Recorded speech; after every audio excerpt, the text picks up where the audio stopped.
Happy new year వచ్చేసింది జోరుగా, hearty welcome చెప్పేద్దామా హాయిగా. కొత్త కొత్త ఊహల్లో తెలిపోటియా, మనసులోని ఆశల్ని పంచుకో బ్రదర్.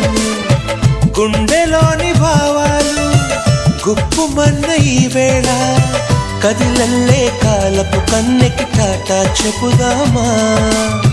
జనవరితో అడుగులు వేస్తూ ముందుకి పోదామా.